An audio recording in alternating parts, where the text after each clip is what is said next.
Кыргызстане активно развивают женское предпринимательство. Редакция «Кактус Медиа» разбиралась, как это помогает улучшить экономику, а также снижению гендерного насилия.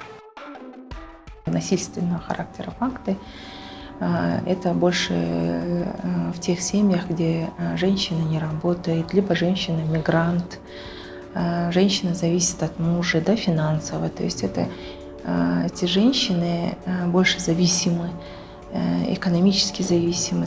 Если экономически, сейчас в мире так, что экономически состоявшийся человек, у него возможностей больше, он себя более уверенно чувствует. Без понятия «женское предпринимательство» оценить результаты программы трудно, а также распределять финансовую поддержку целевым образом, считают в Минэкономике, а также эксперты. Мы вносим понятие «женское предпринимательство». Во-первых, что такое женское предпринимательство? Это ИП, учредителем которого является женщина, либо это ОСО, юрлицо, АО, ОСО, в котором доля более чем 51% является женщина или женщины. И при этом там еще есть такой момент, что более половины работающих должны быть женщины.